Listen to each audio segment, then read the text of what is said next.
There's a 90-year-old woman in Tennessee who gets out of bed every morning without a single groan, bends down to tie her shoes without hesitation, and works in her garden for hours without her back betraying her. Last month, at her great-granddaughter's wedding, Betty Williams shocked her entire family when she danced 3 straight songs without sitting down once.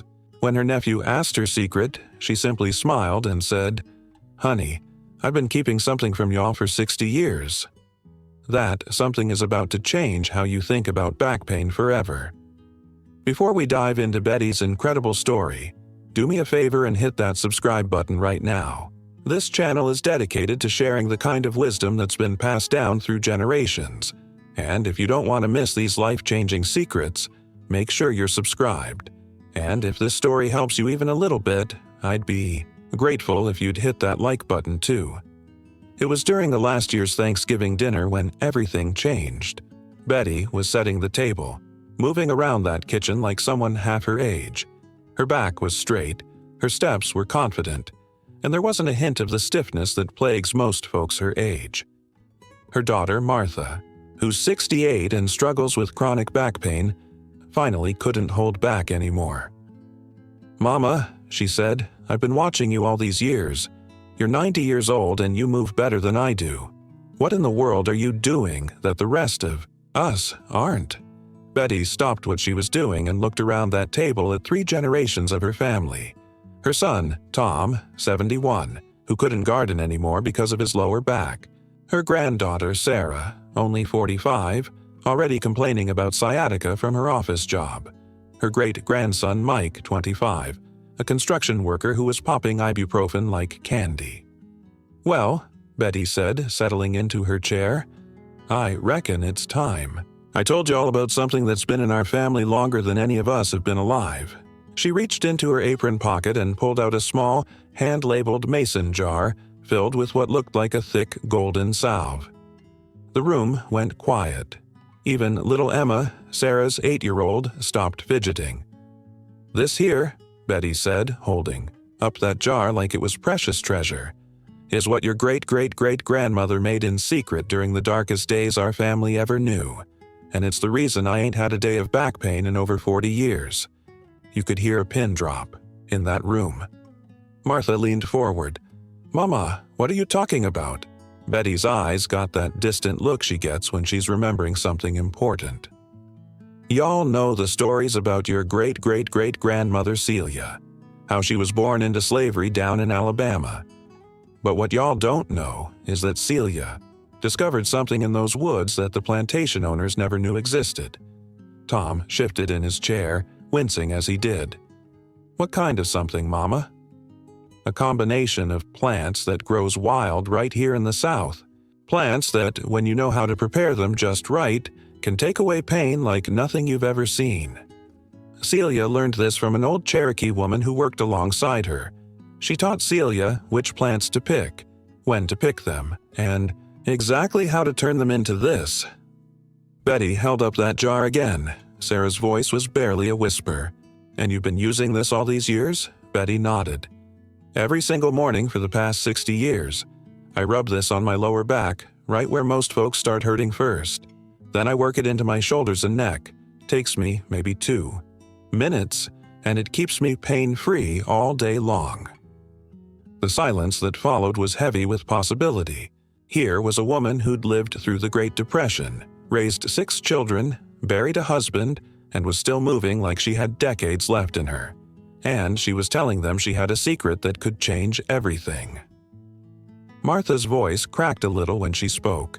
"Mama, why didn't you ever tell us about this before?" Betty's expression grew serious.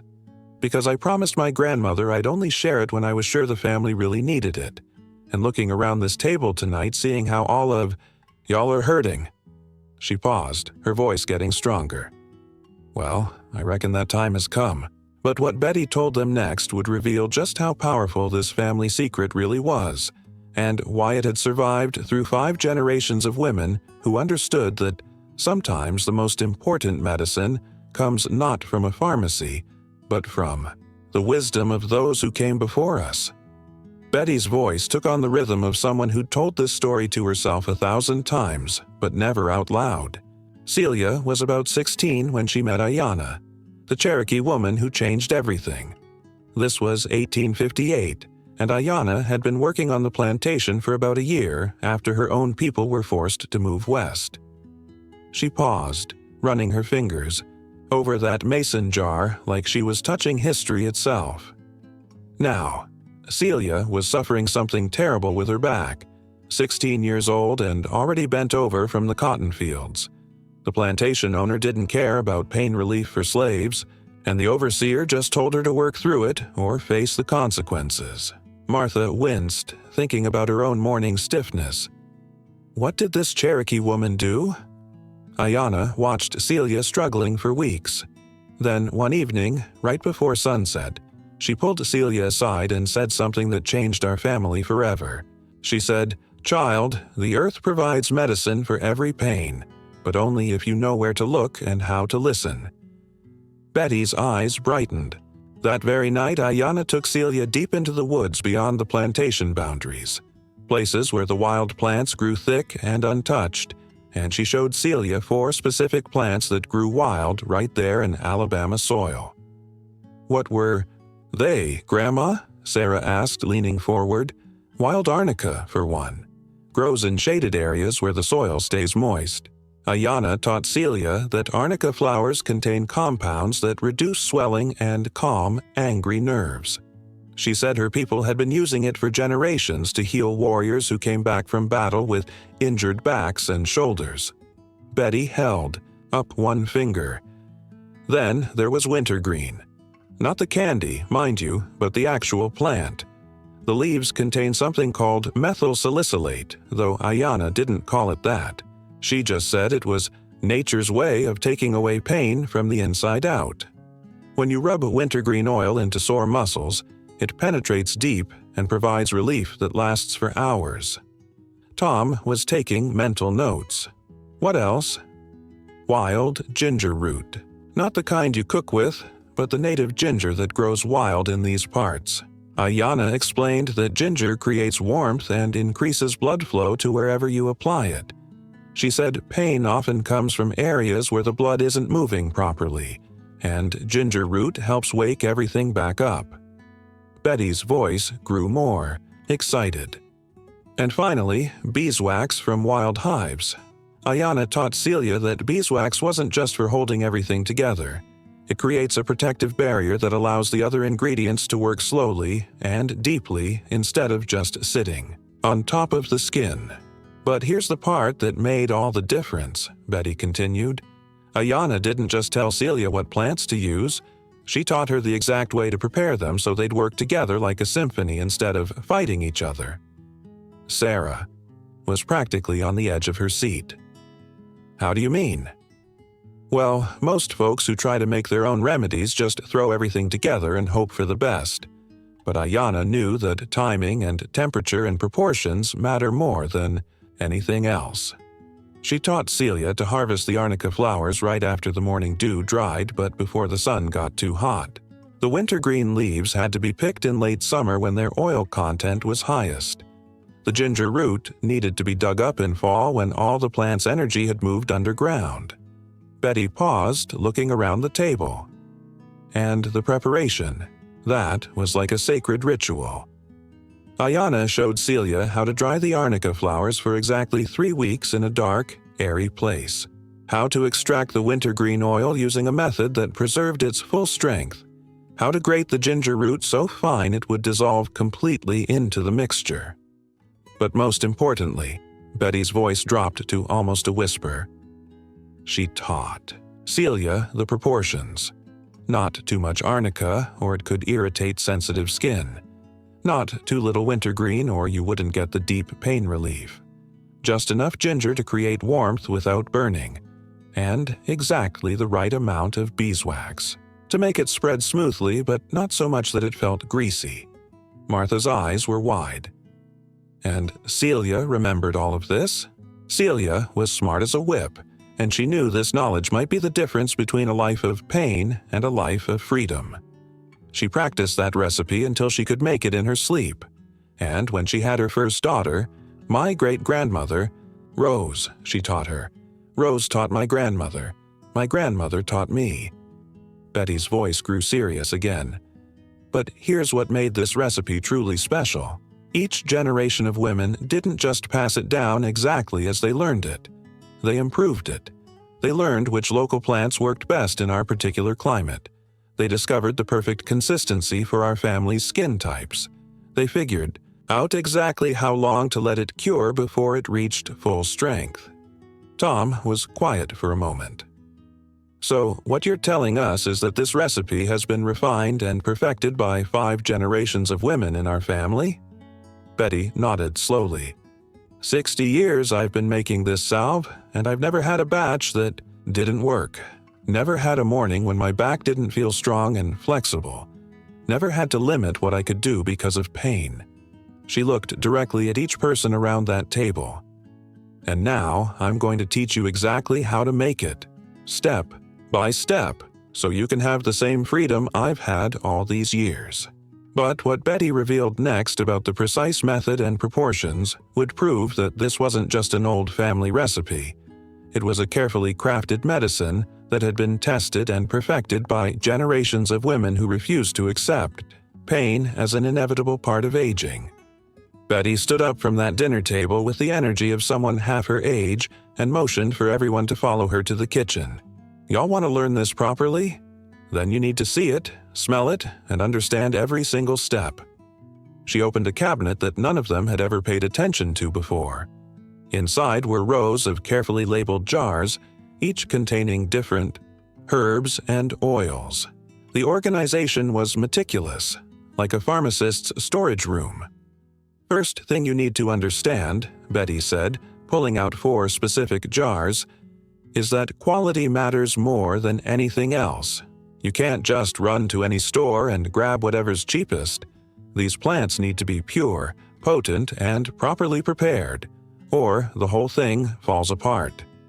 She set the first jar on the counter. This is dried arnica flowers. Now you can buy arnica oil at health stores, but it's usually diluted or mixed with other things that weaken it.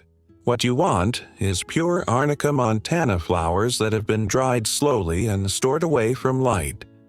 Martha picked up the jar and examined the golden yellow flowers inside. How much do you use?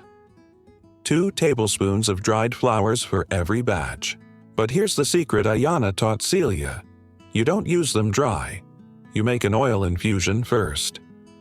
Betty pulled out a small saucepan. You take these flowers and cover them with exactly 4 ounces of pure olive oil. Not cooking oil, not vegetable oil, cold-pressed olive oil that's as close to natural as you can get. Sarah was taking notes on her phone. Then what? You heat it gentle-like on the lowest setting your stove has. Just warm enough that you see tiny bubbles forming around the edges, but never hot enough to actually bubble. Let it sit at that temperature for exactly 2 hours, stirring every 15 minutes. Betty demonstrated the motion. While you're stirring, you're not just mixing things up. You're helping the olive oil pull every bit of healing compound out of those arnica flowers. After 2 hours, you strain out the flowers, and you're left with arnica-infused oil that's more potent than anything you can buy. Tom was fascinated. What about the wintergreen? Betty reached for the second jar. This is where most people make their biggest mistake. They buy wintergreen essential oil and think that's all they need. But essential oils are too concentrated to use directly on skin, especially for folks our age whose skin might be more sensitive. She opened the jar to reveal dark green leaves. What you want is wintergreen leaf oil that you make yourself. Take 1 cup of fresh wintergreen leaves, or half a cup if they're dried, and chop them fine. Put them in a clean mason jar and cover them with sweet almond oil. Sweet almond oil? Martha asked. It's gentle on skin, but still carries the wintergreen compounds deep into muscle tissue. You let those chopped leaves sit in the almond oil for 2 weeks, shaking the jar every day. The oil will turn light green and develop that distinctive wintergreen scent. When you strain it out, you have wintergreen oil that's the perfect strength for pain relief without being harsh. Betty moved to the third jar, which contained what looked like small, gnarled roots. This is wild ginger root, dried and ground. Fine. Now, you might think you can just use regular ginger from the grocery store, but wild ginger has a different composition. It's more concentrated and creates deeper warmth without the burning sensation you get from commercial ginger. She measured out a teaspoon of the powder. You only need 1 teaspoon per batch, but here's the trick. You don't add it directly to the other oils. First, you mix it with 1 tablespoon of jojoba oil and let it sit for 24 hours. This allows the ginger compounds to fully dissolve and become evenly distributed. Sarah looked up from her notes. What if we can't find wild ginger? Regular fresh ginger root will work, but you need to prepare it differently. Grate 2 tablespoons of fresh ginger as fine as you can get it. Then squeeze out the juice through a clean cloth. Mix that juice with jojoba oil in the same proportions. It won't be quite as potent as wild ginger, but it'll still provide the warming action you need. Finally, Betty reached for a block of what looked like pale yellow wax. Pure beeswax from local hives. Not the processed stuff they sell for crafts, but raw beeswax that still has some propolis in it. Propolis is nature's antibiotic, and it helps the other ingredients stay fresh longer. She broke off a piece about the size of a walnut. You'll need approximately 1 ounce of beeswax per batch. The exact amount depends on how thick you want your salve to be. Less wax means it spreads easier, but doesn't last as long on your skin. More wax gives you longer-lasting relief, but might feel heavier. Betty pulled out a double boiler. Now comes the crucial part, combining everything properly. You melt the beeswax slowly in the double boiler. When it's completely liquid, you add the arnica oil first, stirring constantly. Then the wintergreen oil, still stirring. Finally, the ginger mixture. How do you know when it's ready? Tom asked. Temperature and consistency. The mixture should be warm enough that everything blends completely, but not so hot that it destroys the beneficial compounds. You're looking for the consistency of thick honey when it's warm. As it cools, it'll firm up to the perfect spreading consistency. Betty poured the warm mixture into small mason jars. You want to pour it while it's still liquid, but let it cool slowly. No putting it in the refrigerator to speed things up. Slow cooling helps everything bind together properly. She sealed the jars and wrote the date on each label. This batch will be ready to use in 24 hours, and it'll stay potent for up to 6 months if you keep it in a cool, dark place. Martha was quiet for a moment, then asked, "Mama, how do you actually use it?" Betty smiled. That's where the real magic happens. It's not just about having the right salve, it's about applying it the right way at the right time.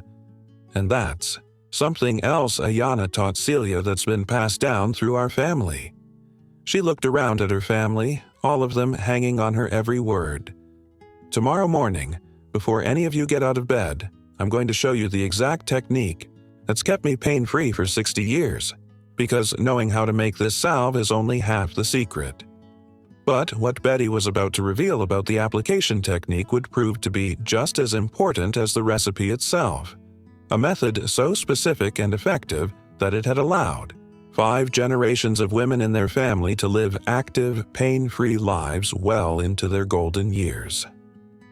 The next morning, Betty was already up and dressed when the rest of the family gathered in her living room. She had prepared small samples of the salve for each of them, and her movements were fluid and confident as she demonstrated what she was about to teach them. The most important thing Ayana taught Celia, Betty began, is that when you apply, this salve matters almost as much as what's in it. Your body's natural healing processes work differently at different times of day, and if you want maximum relief, you need to work with your body's rhythm, not against it. She sat down in her favorite chair, the salve jar in her hands. First application is always in the morning, but not right when you wake up. Your muscles and joints are stiff from being still all night, and if you try to rub anything into tight, Muscles? You're not going to get the penetration you need. Betty demonstrated by slowly stretching her arms above her head, then rolling her shoulders. Spend 2 minutes doing gentle movements. Nothing strenuous. Just wake up your muscles and get your blood moving. Then, and only then, you apply the salve. She opened the jar and scooped out about a teaspoon of the golden mixture. You want it to be room temperature, not cold from storage. If it's too firm, warm the jar in your hands for a minute.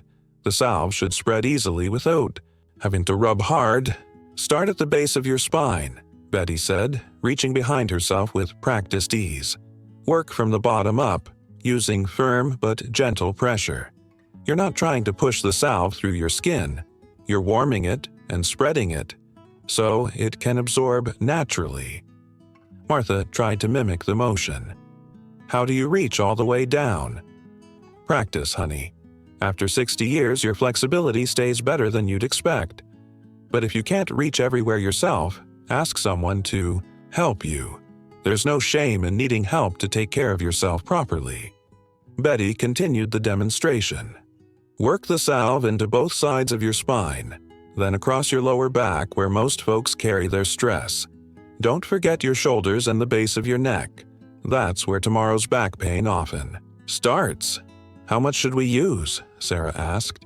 About a teaspoon covers your entire lower back and shoulders. More isn't better. You want it to absorb completely, not sit on top of your skin feeling greasy. When you've applied it correctly, your skin should feel warm and flexible, not slick. Betty stood up and moved around, showing them how freely she could bend and twist. Within 10 minutes, you should feel the warmth starting. Within 30 minutes, any stiffness you woke up with should be gone. That's your sign that it's working properly. But here's the part most folks get wrong, she continued. They think once a day is enough. It's not. Your body uses up those beneficial compounds throughout the day, especially if you're active or stressed. She pulled out a small tin from her pocket. I carry this travel portion everywhere. Second application is always after lunch, when your body's energy starts to dip and your posture starts to suffer. Just a small amount on the most stressed areas, usually lower back and shoulders. Tom was fascinated. Do you really need it twice a day after all these years?